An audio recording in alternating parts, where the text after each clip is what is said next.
Hello my friends, my name is Lindsay and I run the blog Books for Christian Girls, and welcome to or welcome back to the little corner of the internet where I talk mainly about Christian fiction. Today, as you can tell, is a recent reads. So grab a snack, have a cup of tea, a cup of coffee if you want, whatever. Grab a snack, settle on in. We have a lot of books to talk about, but if you want to skip around, there are timestamps down below. There will also be full content reviews down below just in case you want to make sure if the book I talk about would be a good fit for you or not. And let's dive in because I have 16 books to talk about. So like I've been doing my last few recent reads, I'm going to start with Christian fiction and then we're going to move on into clean fiction. We're going to have them lowest rating in their genre to highest rating. And I think that's all my little disclaimers. Let's get started. With Christian fiction, I have two stars. It happens. So I'm going to put at the bottom Into the Starlight by Amanda Cabot. How can I talk about this book without giving spoilers? So this book, Into the Starlight, released earlier this year, and it's book 3 in a trilogy that follows 3 sisters, and I liked elements of both books 1 and 2. Here's books 1 and 2. I liked elements of them, and I have them, but this third book kind of just, I don't want to say it ruined the series for me, but it kind of did. So in the first book, it has to do with like domestic violence and a potential suicide that wasn't really a murder. Book 2 had to do with some tragic things as well. And in this third book, we have this one sister, and she has recently just gotten over having scarlet fever and I think pneumonia. And so she has basically lost her dream, if you will, of being a concert pianist. They don't think she'd have the stamina for it after having those. And so she's coming back home to Texas. And it's a sweet romance. All 3 of these books have a sweet romance, but there's also such a tragic theme to the book in some regard. And there was a thing that happened at the end that just really put a bad taste in my mouth. Like there was one twist that happened close to the end that I was like, okay, I don't love it, but whatever. But then as the book got closer, it was so eerily similar to another book I recently read. And I've been trying, ever since I read this book, I've been trying to think, how am I going to put this in a video? Because if I tell you that book and you've read that book, and then I'm going to say it's eerily similar, you're going to know, okay, that's basically what's going to happen in this book. And that's kind of a spoiler, right?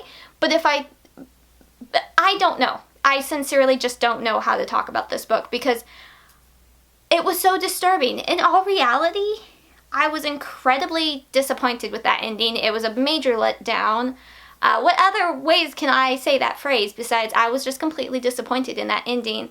And it also had kind of like a follow your heart message, which I expect that in secular books. I don't expect that in Christian fiction, and I don't believe it belongs in Christian fiction because we shouldn't follow our heart. We should follow the Lord's leading, you know, that's the proper way to do things. But yeah, this book.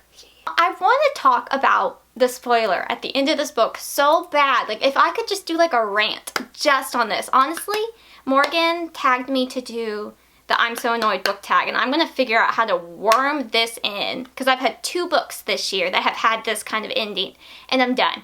I'm depressed. That's a terrible ending. What are y'all doing, authors? Like, I mean no offense, but at the same time, I'm like, what are the chances? I was reading this book and I'm like, what are the chances it's going to be this person and it's going to go like this other book, this other historical book I read earlier in the year? What are the chances? I'm like, no, it wouldn't go that way.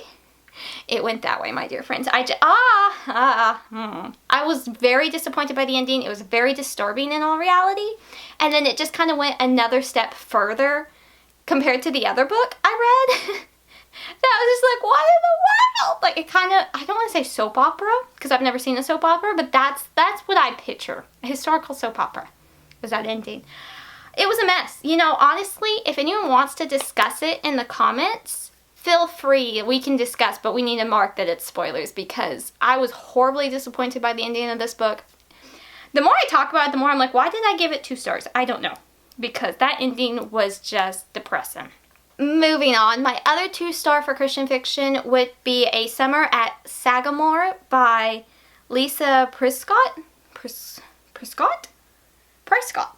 I don't know how to pronounce the author's last name. I'm so sorry. You know what I also didn't know before I got into this book was the word Sagamore. And maybe I have seen it before, maybe I haven't. Because my brain, though, every time the word Sagamore, which is a place, Who knew? It's in upstate New York, not this Texas girl. Every time it was mentioned, my brain, my lovely, kind, wonderful brain, did a little autocorrect, little tweak to Sycamore. Now, mind you, they said Sagamore like 92 times. I looked in my Kindle edition. It was like 90 plus times. And I was just like, this is insanity. Because every single time my brain is going, Sycamore. And what do you think of when you think of a sycamore tree? At least for me, because I don't think we have sycamore trees here.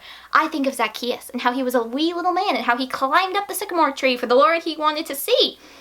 I had that entire song going through my head the entire time I read this book. And I tried so hard not to let that infect my enjoyment because that's a me issue. That ain't a book, that ain't an author issue, that's a me issue. I tried really hard and I don't think it did. My problem I really had with this book was really no main content concerns. It was just the writing style. It was really rough for me. And the fact of, honestly, I read Grace Livingston Hill, a few of her books, like years ago. It's probably been at least, 8 years ago. I attempted to read some of her books. I couldn't get into them. Either it was because of the characters or because they were just so floofy. Not fluffy, but floofy. And I can't differentiate how to explain the difference of that to y'all. Maybe you know, where it's just like got that very classic book tone. And as we all know, I don't do classics well. I try, I fail. I fail, then I have unpopular opinions and it gets people mad at me. It's just a cycle of life, honestly. And so it had a very classic tone. So I'd be super curious if somebody who really likes Grace Livingston Hill or other like classic authors, if y'all read this book and what y'all would think of the writing style, because for me, it was difficult. There was just something about it. There also, okay, this is basically turning into a ranting video. I'm sorry. I'm already getting frustrated. Okay, this is a historical book, has kind of a mystery element, but it wasn't really a mystery in all reality. I do not care about clothing descriptions. Don't care, not a bit. You tell me she's wearing a yellow frock, that is all I need to know. I do not need, can I read y'all some of this? Like, let me read this to y'all. I think I returned the book, hang on.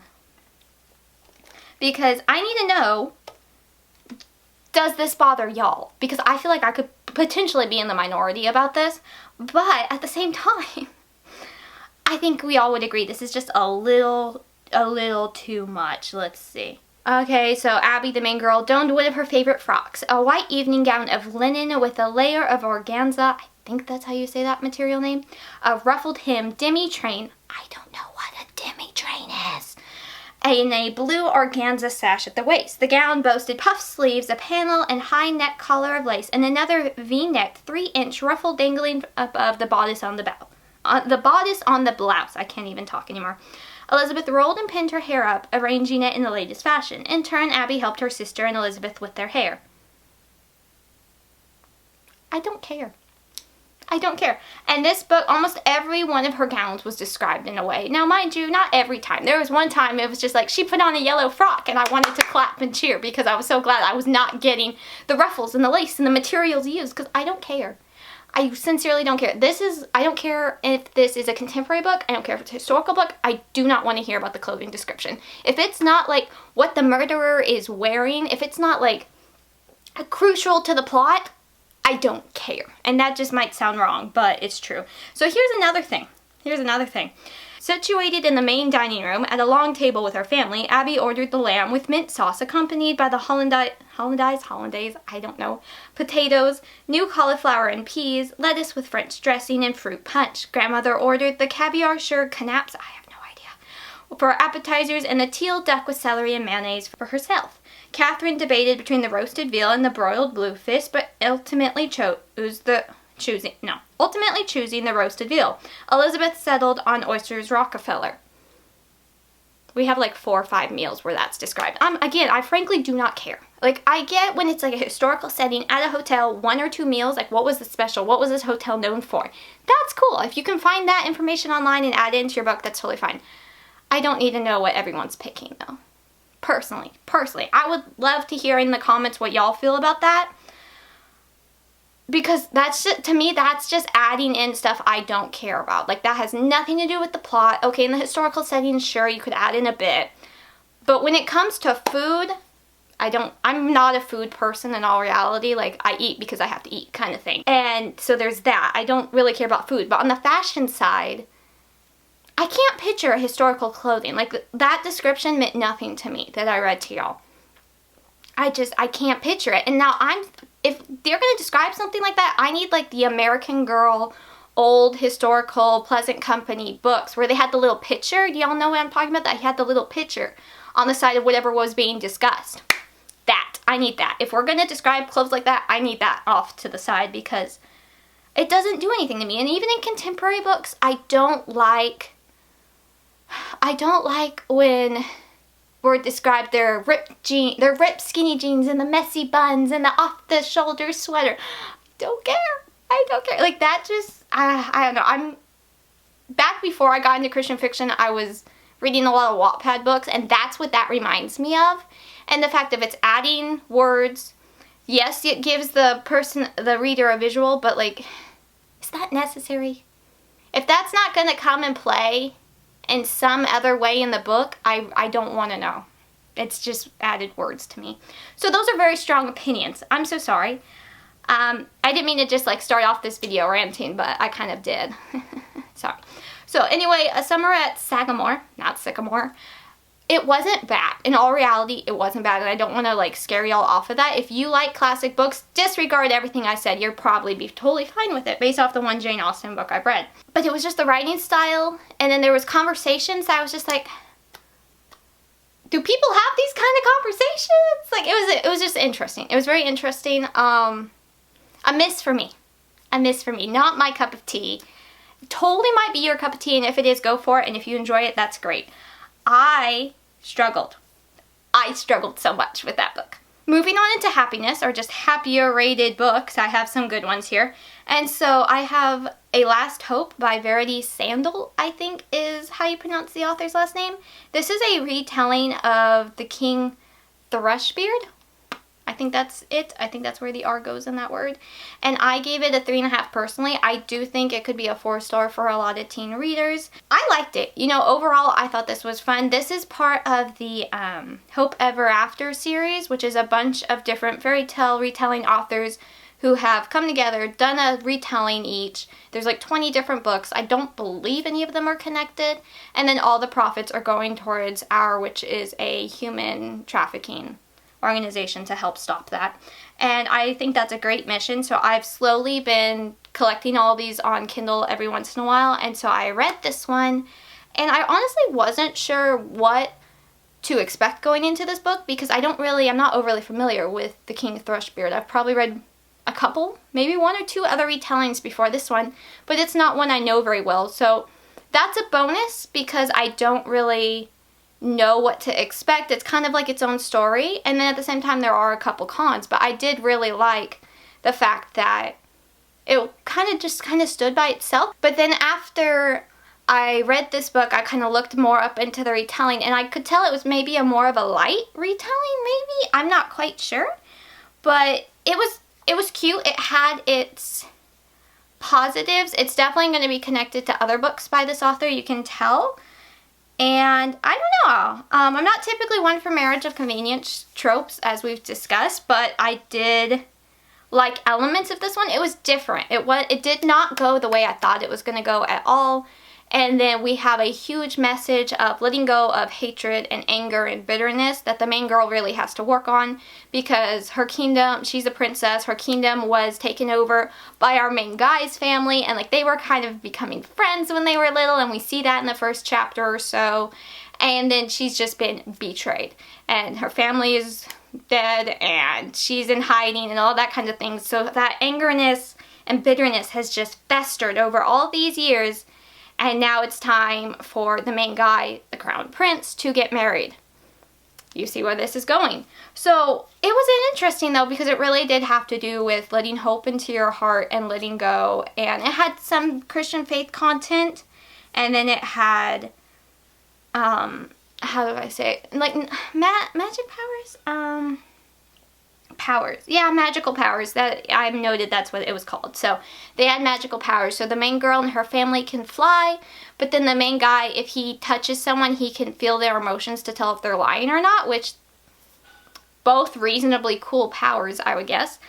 And yeah, overall, I liked it. 3.5 personally. I don't really have anything else to say about it.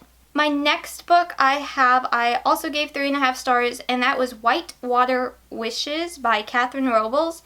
And I'm getting deja vu saying this title. I feel like I have said it in a video. What video did I say it in? The summer book recommendations video. That's where I mentioned it. And I talked about it more there, so I'm kind of going to leave y'all with that video if you'd like to hear me talk more about this book. But I did give this one 3.5 stars. Personally, I liked a lot of different elements of it. I would say it would be good for like older teens or new adults because our main 2 characters are about that age. They're like around 22. And it had a lot of really sweet moments. Our main girl is Bridget, and she does the whitewater rafting, but she's a guide for it. And then our main guy is a nurse, Drew, and he really wants to get over his fear of water. So he signs up to do a water rafting thing, which,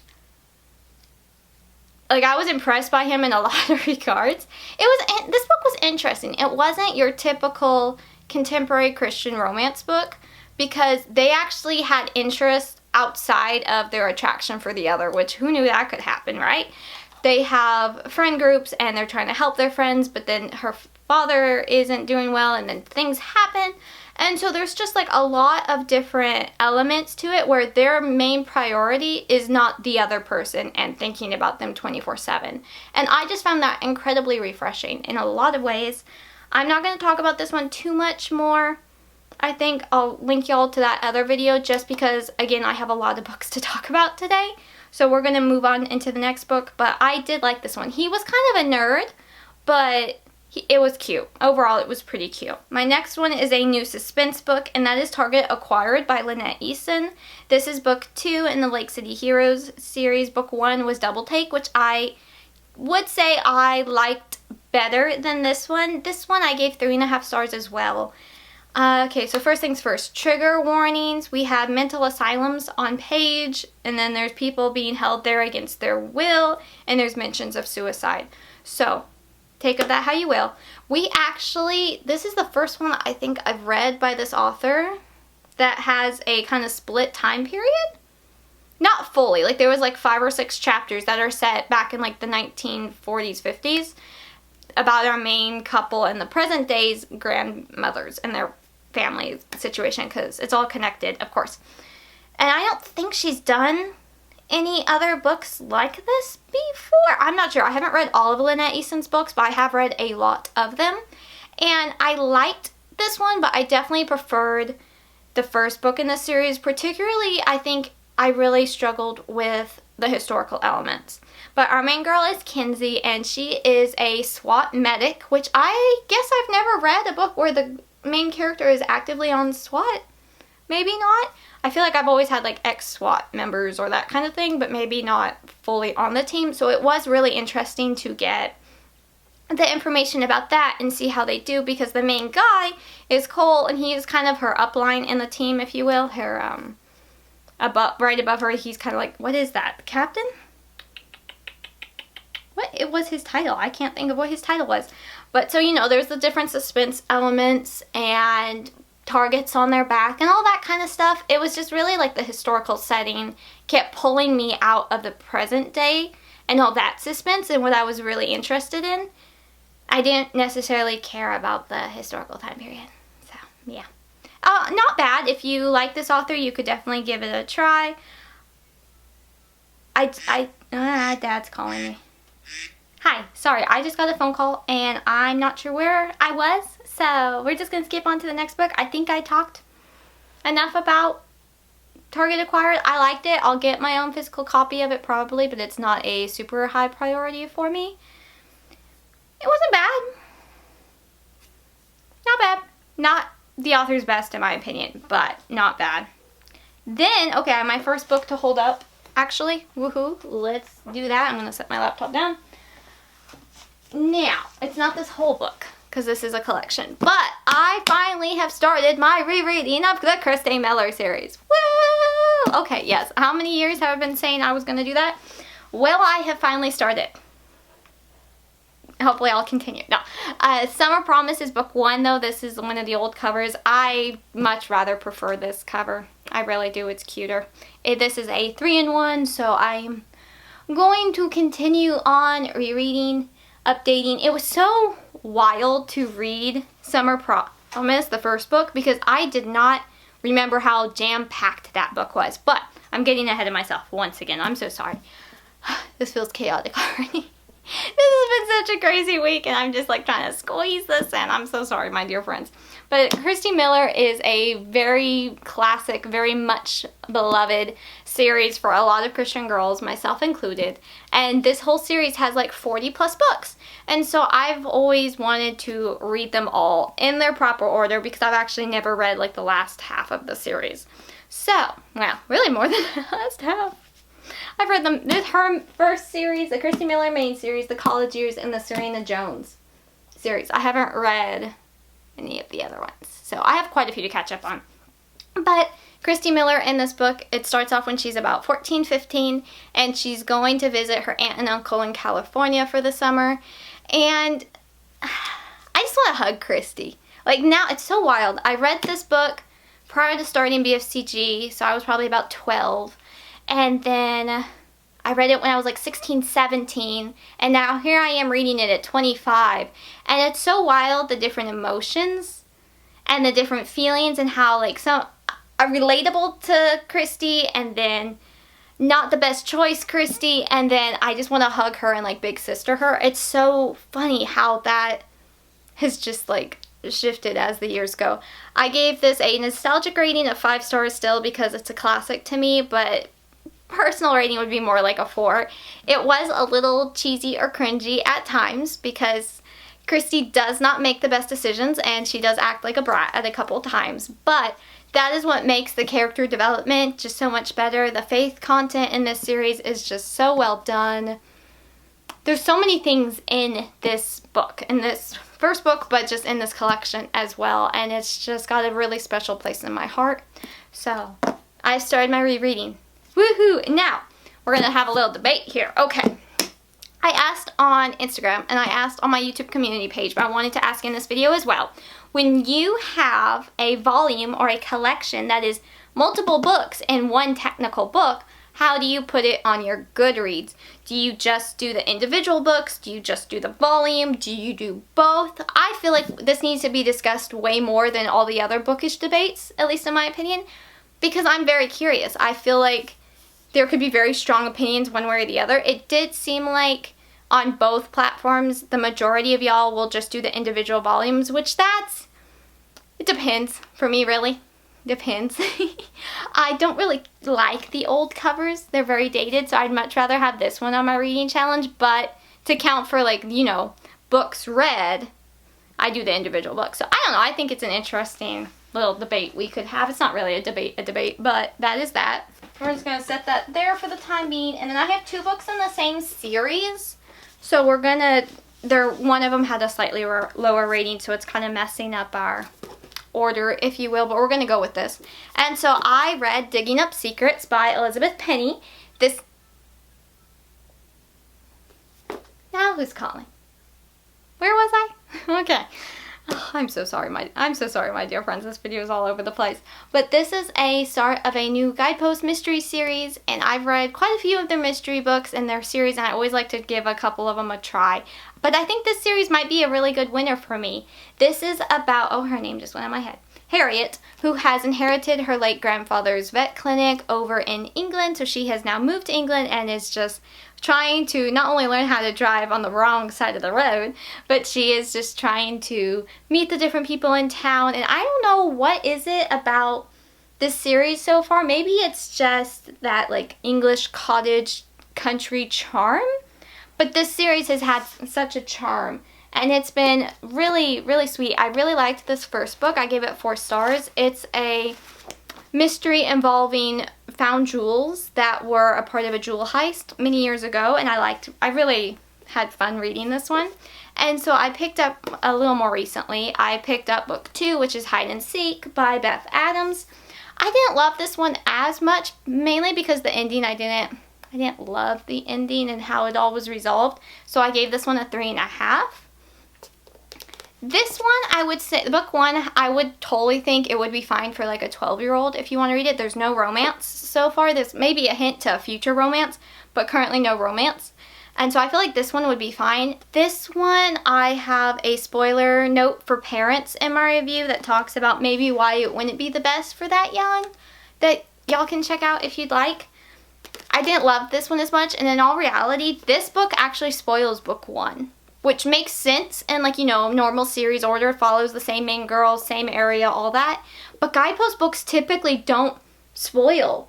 At least all the ones I've read. I don't recall one spoiling a prior book's events, because they can be read out of order. But this is kind of seeming like you should read them in order if you don't want the prior one to be spoiled. So we're going to have to see how the rest of the series does on that, but I just wanted to make a note on that. These are actually available as Kindle books, paperback books, not just the hardcovers that they typically are for Guidepost Mysteries, but also on Kindle Unlimited, which has been really nice. So far there are 4 books in the series, and I assume there's going to be more, but I don't know. I hope there's going to be more, because I'm very curious about this world, and I don't know, I'm enjoying them. Book 2 wasn't my favorite, but there's always going to be like some I like more than others in Guidepost Mystery series. Moving on, another Christian fiction book I read. This was also a cozy mystery, and that was Tracking Tilly by Janice Thompson. This was one of my most anticipated releases for the year, and I was just super excited because Janice Thompson is one of my all-time favorite authors for multiple reasons, and this is the start of a new cozy mystery series by her, so I was very excited. I ended up giving it 4 stars.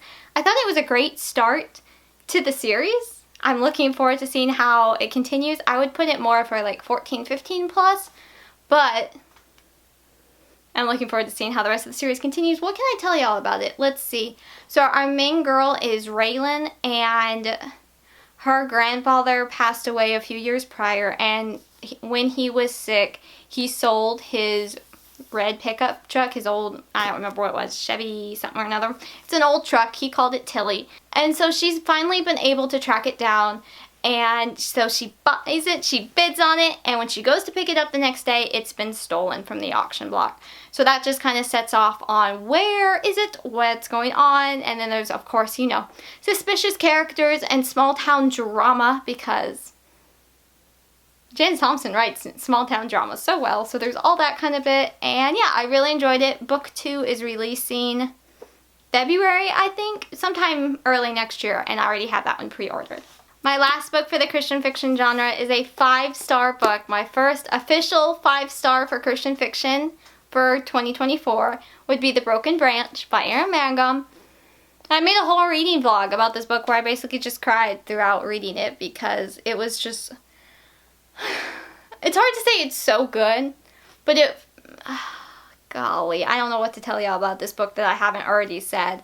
It touched my heart in so many ways. It has such a deep understanding of the grief of losing a loved one, and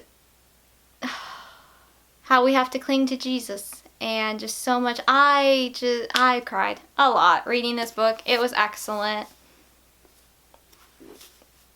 It was excellent. I don't know what to tell y'all. I made a whole video about it, so I'll link that up there if y'all really want to hear more of my thoughts on it. But this is about Jess, and her father has unexpectedly passed away in a car accident. And so life has obviously just been thrown into a place you never imagined and you never want it to be in. And so she has come back home to help her mom take care of their goat ranch, their goat farm. And different things are happening. And then, of course, we've got a sweet romance on the side that was just absolutely precious. But the romance isn't the main part of the story. Taking care of the goats isn't the main part of the story. It's Jess's grief and trying to come to God with that grief. And it's just... so many words. So many words. So many words. I felt a lot of her emotions. So it was an easy 5-star, but it was hard. It was hard because I understood where Jess was coming from in so many ways. So, yeah. good, great, excellent book, but one that will potentially take your already broken heart and try to mend it. And that's what it did to my heart. So I appreciate this book in so many ways. So that was the Christian fiction section for this video, and I know a lot of y'all just watch my videos for Christian fiction, and that is totally okay. I hope you have an absolutely lovely rest of your day. I'm going to continue talking about clean fiction. I've got some duds, but I also have a couple winners, so that's always exciting. I will take the duds if I can have a couple winners. I'm okay with those odds. I really am. So, the first dud is going to be The Cupcake Cottage by Jean Oram. I don't know why I finished this book. I have no idea why I finished this book. It's a hockey romance. I blame the fake dating trope and the 1950s pretty blue on the cover. So many problems. So many problems I had with this book. Particularly because yes, it was closed door. But she was continuously looking at the guy like he was a piece of meat. And just, they got super touchy, kissy, feely, yeah. And there's a lot of problems with this book. I don't want to give it any more time in my life. So next. Heart of the Sea by Moriah, Chavis. Okay, so we're going to give another little disclaimer that if you like what I'm fixing to say, disregard what I will say after that. If you are okay with like secular YA books that have maybe pirates and maybe some more edgier content, you may totally be fine with this book. I, however, was not. So this book is about Nerissa. I think that's how you pronounce her name, and she has had to basically take over this guy, this handsome pirate man's ship. Somehow he's handsome. I'm like, okay, if you say so, girl, whatever. And she has to take over his ship so she can get to certain places to get the clues and the hints and the maps and all the items needed to go to try to rescue her sister, who is on an island that like nobody can get to. So that's the main gist of this book. That may interest you, and if it does, that's fine. Totally fine. I can see why so many like it, and like I did finish it. This does not look as thick as it felt. I'm just gonna say, yeah, this wasn't even 290. Okay. My Kindle copy was like 360, so it felt a little longer. This was on my August TBR. So I did cross off a few books off of that list, so I'm proud of that. I've got a few more days as of filming this, so hopefully I can knock off one or two more. But this book was interesting. It was kind of strange. In all reality, it was really strange. And I think that's just because I'm not really used to piratey things. Like, yeah, I've read some pirate books here and there. And honestly, I haven't had really any good success with pirate books. So when am I going to learn? Is this like my final factor? Like, Lindsay, no, pirates aren't your thing. Maybe I'll learn. Maybe I won't. We'll find out. But Heart of the Sea was strange. I think how can I say this? Okay. Heart of the Sea was interesting. It was different than what I typically read. I'm still honestly trying to like gather my thoughts on this. I just finished this last night. I've been typing up my review this morning because the content is a little much. Not really, well, there's not like anything massive content-wise, I guess you could say. Like, there's no actual cussing. They have their made-up curses for the world, but there's a lot of, like, a lot of the made-up stuff. But they also have witches and sirens and mermaids, and those are all evil characters. They are all like, okay, so the witch is the main girl, Nerissa. She has to make a deal with them, which is just as bad as an idea as you would think. And then with the sirens and the mermaids, the sirens will eat men. They want to eat men. They want to get rid of men. Okay. And so, like, they're the scary, sharp teeth, scary things of nightmares. And then you've got the mermaids, and the mermaids don't care. They'll eat whatever, including humans. So you've got that kind of, like, terror aspect, in my opinion. And the sirens will, seduce the men to lure them to their death so they can eat them. Lovely, lovely, just lovely. Lovely. And so our main guy does get like seduced by one at one point, and there's that heavy makeout session, and then the main couple later have a couple heavier makeout sessions. But like, besides like, normal pirate stuff and fighting and killing and all that kind of stuff, it was not that, it wasn't over the top compared to like, secular YA. I feel like it would be pretty comparable. There was just a lot of things that I was just like, I don't love this. I didn't like that. And I honestly almost DNF'd multiple times, especially as I thought of all the content I'm going to have to type up to explain about this book and this world and the magic and that kind of thing. I'm putting this in the clean fiction, even though there are like the light versus the dark and light versus darkness, and you can definitely go like, okay, this is supposed to be God, this is supposed to be Satan. Like, you can definitely see that. But I walked away from this book very confused on how that was working, because you have a lot of characters in this book, and you've got ones that are like, what I'm trying to think, self-serving in the sense of they believe what they want to believe and that kind of thing. And like Nerissa apparently believes in the light and that she's a daughter of the light. But then there's been other comments that I'm just like scratching my head at, trying to figure out, because it's not adding up. And you've got these different characters that say things like it's a fact, like it's a true statement. And then we have a few chapters later where it's like, okay, no, that actually isn't correct. So I was very much scratching my head at times because it wasn't clear to me. So there is the light versus darkness, good versus evil concept, but not very clear in my opinion. I think some people will probably absolutely like this book. They'll probably love it. I am not one of those. It was edgier than I prefer, and I have to say I also didn't like the ending. The ending did feel like a bit of a letdown to me on things that happened, and it's kind of open ending, so there's that, which is typically fine, but there was more so an event, a certain death, that I'm just like, I'm disappointed by that choice. So yeah, this was an unfortunate, I think 2-star. Honestly, I think 2 might be a little generous. I liked elements of it, and like I was pulled in enough to try to figure it out, and in all reality I probably should have just skipped to the end and DNF'd it. My time is precious, but I kept reading, so there's that. Didn't love it. I'm having to do this with my laptop today, so I feel kind of discombobulated with all the books in my lap and the laptop in my lap. Like, this could be a recipe for disaster. So like I had in my August TBR, I wanted to finish the whole Return to the Four Kingdoms series by Melanie Cellier. I did not get to that, unfortunately, yet. I was really hoping, because my last recent reads was the prior series all done, ranked, and it was awesome. And the prior recent reads was the other series all ranked, and it was awesome, and I loved doing that. I didn't get to that. I've had like 3-4 weeks since my last recent reads, and I did not binge these like I was anticipating. I had other things come up. So I read 2 of them, and I'm going to start the 3rd one soon. So I can't really do my ranking, if you will, but interesting enough. So The Secret Princess, this is a retelling of The Goose Girl, which is not really a retelling I particularly enjoy, but I liked this one. I think my problem with Goose Girl retellings is there's always the audacity of someone.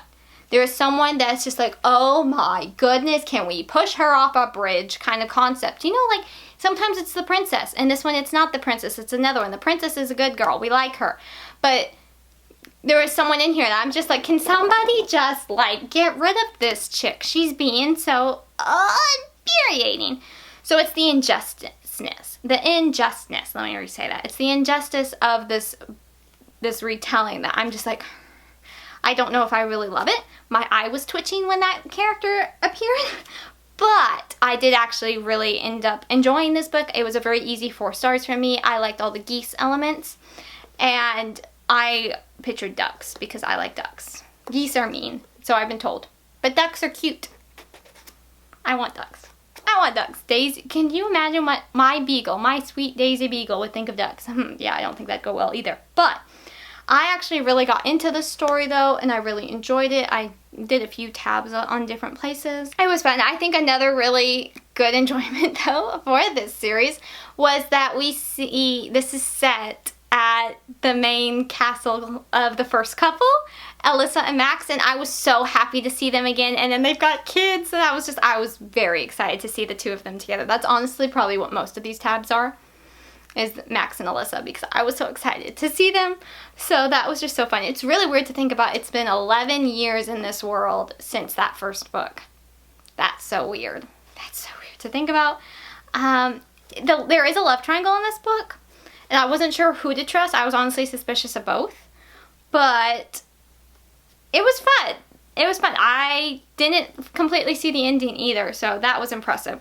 Interesting enough, though, I had higher hopes for The Mystery Princess, which is a Cinderella retelling, but I did end up enjoying the Goose Girl a little bit more. Funny enough, that's so wild that happened.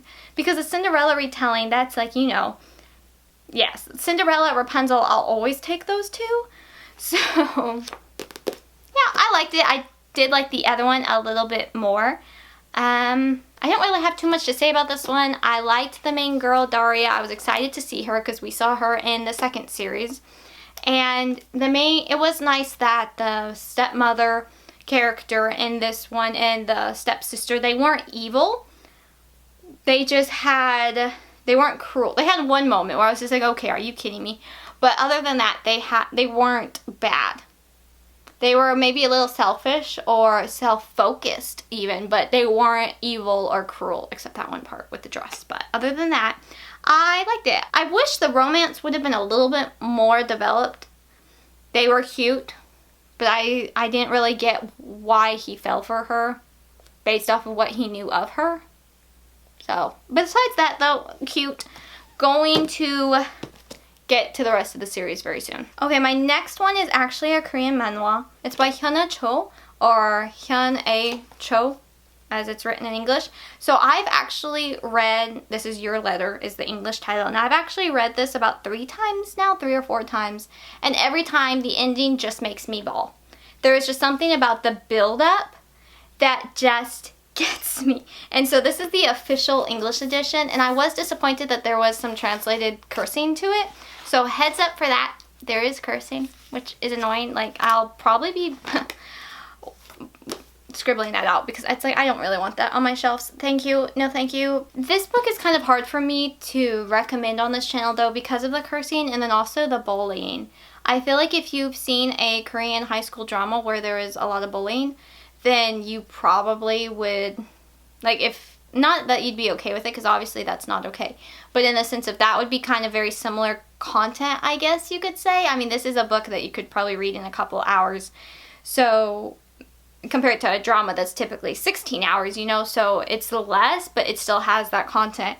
And it's about our main girl, Soli, and she stood up for someone who was being bullied, and that got the bullies to turn their attention to her as well. And so transferring of schools happened, and so she now goes to a new school, and when she sits in this desk, her new desk, she finds a letter, and that just sets off on an adventure, a scavenger hunt about the school and this mystery boy that's giving her all these clues and these hints.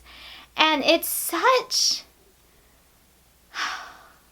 really such a precious, precious story. There are little things here and there that, of course, no, I don't care for.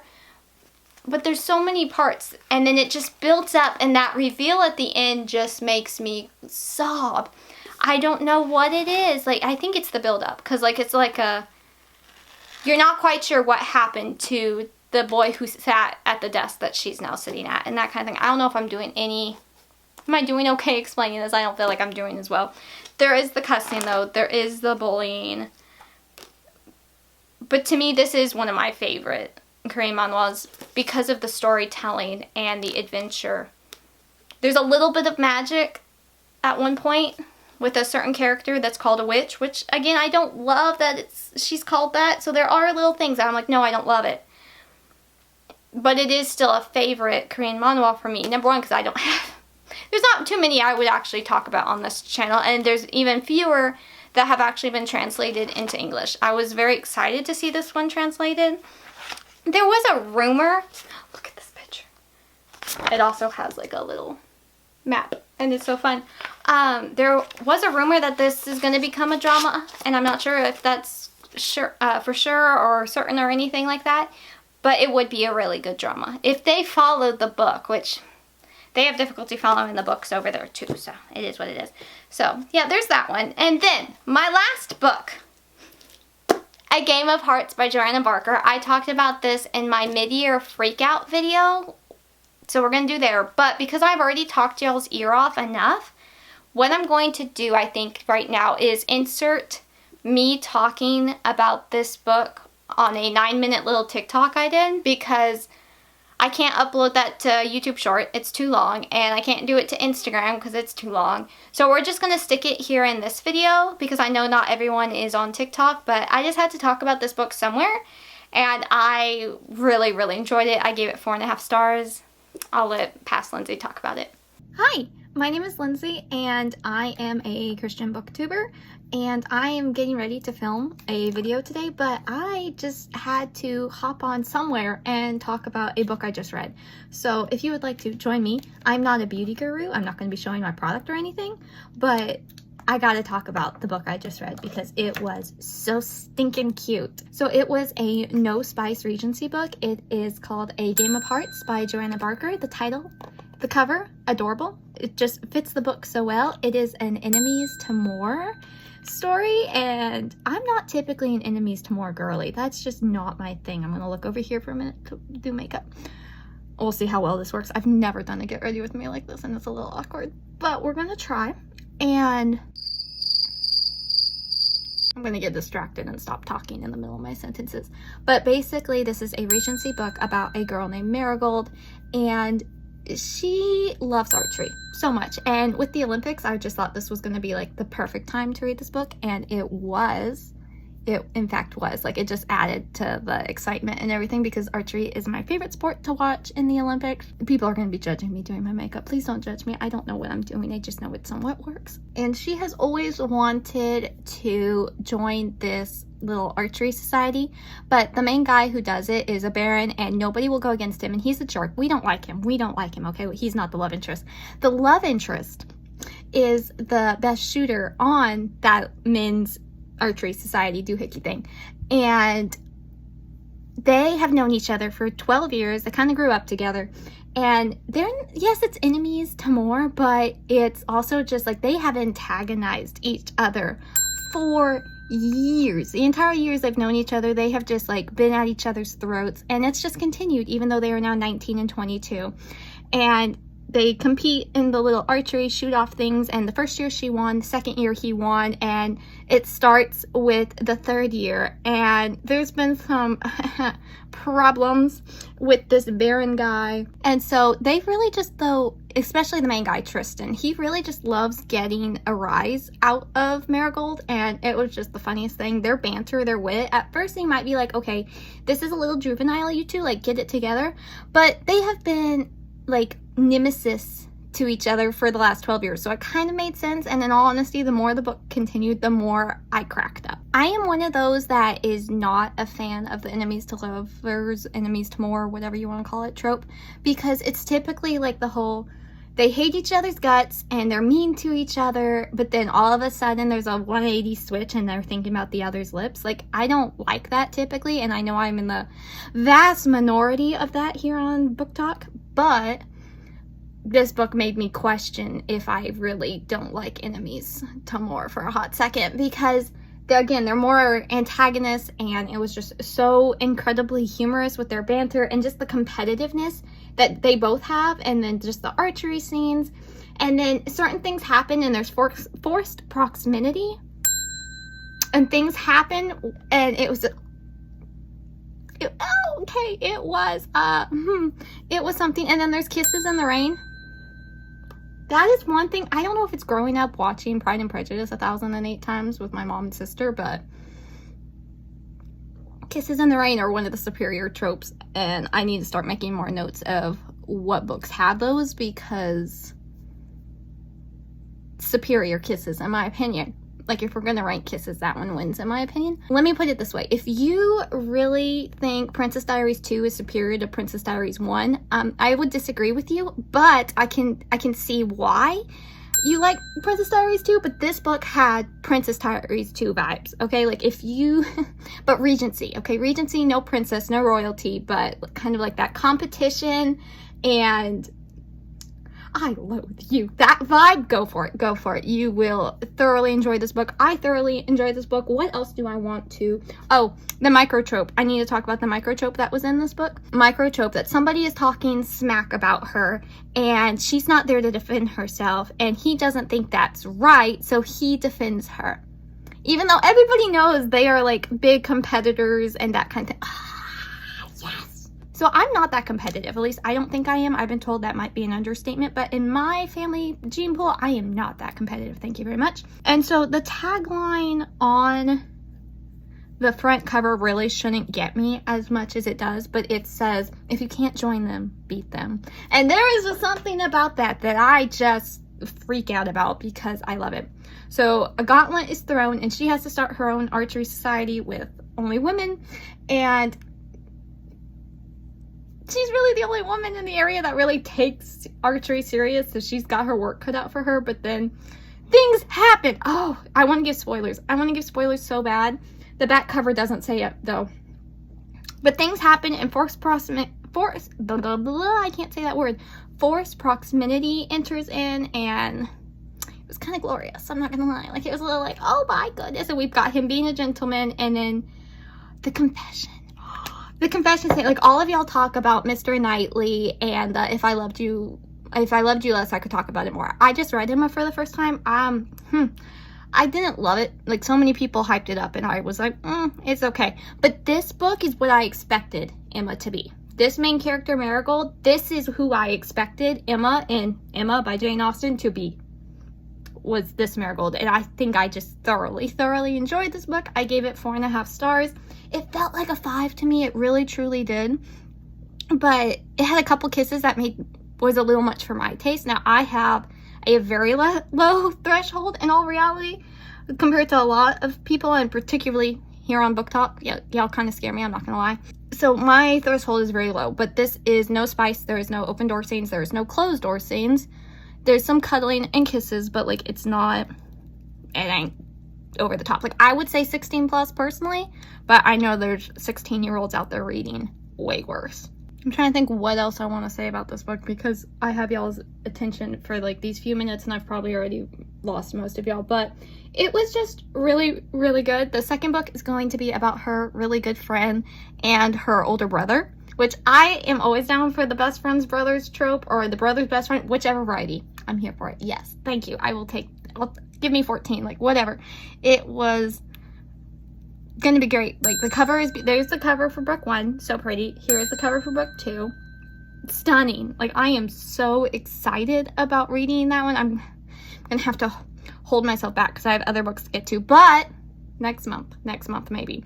This also, for A Game of Hearts, it also had very summery vibes. So if you want a summery book still, and it was just fun.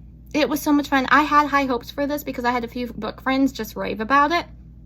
They were correct. 100% correct. They were correct. They get a gold star because it is worth the hype, and I'm going to be thinking about this book for a while. I grabbed different quotes and highlighted so much in my Kindle edition, and I've got to tab my physical edition because this is one of those books where my impulsiveness paid off in the fact of, I saw this book used. I was like, I've heard good things. I'll probably maybe like it. Maybe it's archery, Regency. Those are kind of my things. So I bought it, and I am so glad I did, because now I don't have to buy a copy at full price, but it's worth paying for full price in all reality. Okay, I can't do my eyebrows unless this. Okay, I'm just gonna do mascara, and then we're gonna call this done because I need to get filming. I'll touch it up in a mirror too. This is really weird to film on my phone. I'm getting flashbacks to when I had to go camping and I had to put on makeup via my phone, and that was a really weird thing. I think that's, well, did I get mascara on my hair? I did. Oh well. So there we go. That's as good as it's gonna get, and I'm gonna go film a booktube video. But I hope you enjoyed this little fangirl session, and I'll see y'all next time. Maybe we'll see. And I talk about Christian fiction, clean fiction, all that kind of stuff on this account and on my booktube channel, so feel free to check me out there.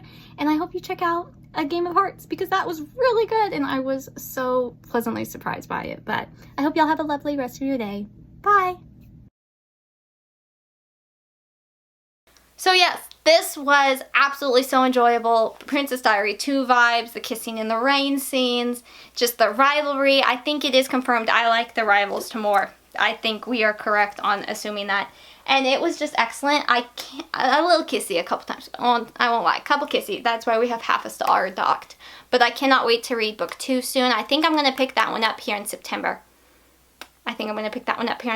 And then, yeah, that is it. That is my giant list. I talked about everyone. Yes, okay. We talked about everyone. Go us. I'm a little hoarse, I feel like. So that is this video. I had rants, I had great books, I had meh books, I had good books. I had all kinds of books. All kinds of different genres. I'm sorry at the beginning of the video I just kind of like started ranting with y'all. I'm so sorry. But that is this video. I hope you enjoyed it. Kind of felt like it was all over the place. I feel all over the place. And I know some of y'all are like, I like chaotic Lindsay videos. I'm so glad you do. I'm so glad you do, because that is what we're going to be doing for a while. Life is chaotic, and that is just gonna show in my videos.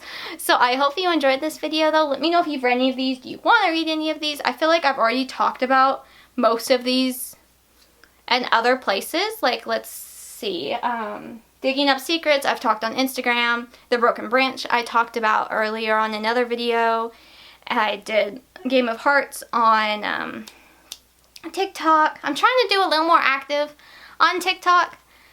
It's just, honestly, it's kind of hard to be on TikTok as a Christian in all reality, because of the music selections are just yikes.